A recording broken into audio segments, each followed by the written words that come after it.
También saludamos en la capital venezolana a Jesús Torrealba, secretario ejecutivo de la Mesa de la Unidad Democrática. Bienvenido, señor Torrealba. Gracias por estar con nosotros en el informativo de NTN 24. Una buena noche.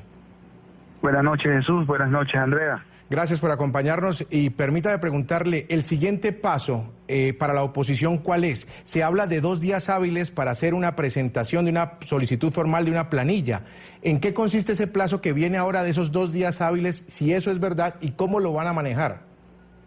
Bueno, en realidad se abre delante del pueblo venezolano un camino que tiene 2 vertientes, una vertiente institucional y formal. Desde el punto de vista formal, efectivamente, viene un periodo de 48 horas, de 2 días hábiles, en los cuales tenemos nosotros la posibilidad de solicitar formalmente la recolección del 20% de manifestaciones de voluntad del registro electoral permanente para activar el referendo revocatorio. Luego, las señoras rectoras pesubistas del Consejo Nacional Electoral tendrían hasta 15 días para analizar esa solicitud nuestra. No sé si van a deletrearla o algo así.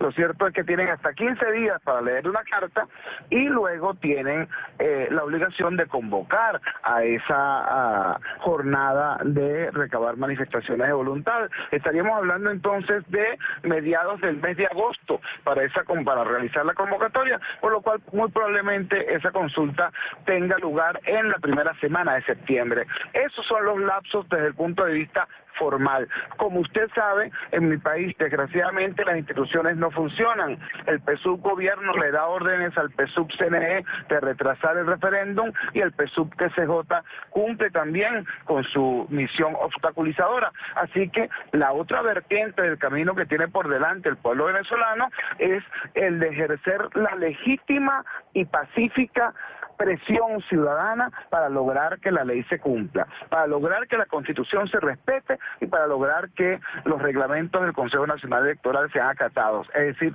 para lograr que en las próximas 4 o 5 semanas se produzca efectivamente la consulta de ese 20% de las manifestaciones de voluntad y se abra camino definitivo al referendo revocatorio. Señor Torrealba, buenas noches. Andrea Bernal lo saluda. Sin embargo, en las redes sociales hay esa noticia, pero luego también se preguntan ¿por qué no dieron una fecha? ¿Tenía el deber el CNE hoy en voz de Tibisay Lucena de dar una fecha?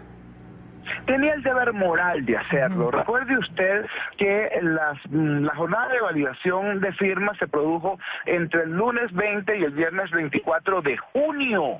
Es decir, hace más de un mes calendario. Entonces, venir hoy a informar lo obvio, lo sabido, prácticamente no tiene sentido ni desde el punto de vista periodístico ni desde el punto de vista ciudadano. Es un país que tiene un sentido de urgencia muy grande. Ustedes allá en Colombia han sabido, en el norte de Santander, lo que significa la crisis venezolana, manifestaciones de venezolanos acudiendo en masa a buscar alimentos de la canasta básica. En mi país, cada día que pasa hay un promedio de 15 disturbios por hambre y en muchos de esos disturbios se producen víctimas fatales. En mi país todos los días muere un niño por falta de medicinas. En mi país ya fallecen hasta generales del ejército en manos del AMPA porque el dominio del AMPA es atroz. Entonces, en este país, con este sentido de urgencia, es prácticamente impensable que las señoras del Consejo Nacional Electoral se hayan tomado un mes calendario, repito, para lo obvio. Hoy tenían el deber moral no solamente de anunciar que teníamos ya el 1%, sino de anunciar de una vez la convocatoria del 20%. Sin embargo, repito, vamos a cumplir lo que establece la norma, vamos a cumplir con los lapsos que el reglamento fija, pero eso sí, no le vamos a permitir a la institucionalidad secuestrada por el gobierno que pierdan un día más. Lo que establece la norma, ni un día más. Torrealba, escuchábamos a la presidenta del CNE pidiéndole al Ministerio Público para que se investigue a los 1.326 personas que no corresponden con las huellas, según lo que ella exponía hace unos minutos. ¿Puede esto obstaculizar el proceso del referendo revocatorio o quizás es un arma para amedrentar, para que no se siga firmando, buscando el referendo? En realidad eso no lo puede obstaculizar porque las responsabilidades son personalísimas, ¿no? A nosotros nos parece más bien que esto puede formar parte de la guerra interna dentro del oficialismo. Recuerde usted que el señor Jorge Rodríguez estaba empeñado en achacarle a la MUT las supuestas irregularidades y la respuesta se la da a la señora Lucena diciendo no, la Fiscalía debe investigar a quienes cometieron esas irregularidades que tienen nombre y apellido. Así que eso no puede obstaculizar este proceso. Aquí hagan el recurso que hagan, investiguen lo que investiguen, lo cierto es que va a haber consulta popular. Esta crisis no se va a zanjar por lo que diga Maduro o por lo que diga Torrealba, por lo que diga el gobierno o por lo que diga la MUT.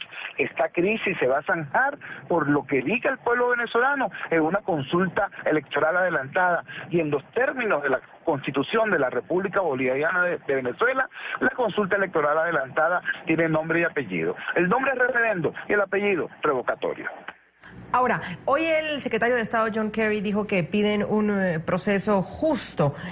¿Ustedes sintieron ese apoyo por parte de Estados Unidos? Porque justamente lo dijo hoy en rueda de prensa con la canciller colombiana. ¿Y creen ustedes que también fue una presión? Nosotros que hemos sentido apoyo por parte del Vaticano, por parte de la OEA, por parte de UNASUR, por parte de los países miembros de Mercosur, por parte del Departamento de Estado, por parte del Grupo de los 7, es decir, son muchos actores que en la escala internacional están entendiendo que el gobierno del señor Nicolás Maduro lo único que garantiza hacia el futuro es el colapso, es el desastre, y un colapso en Venezuela puede afectar gravemente a toda la región. Por eso hay tantas voces exigiendo la apertura a la solución política a la crisis venezolana. Hemos sentido sí ese apoyo y lo agradecemos porque repito,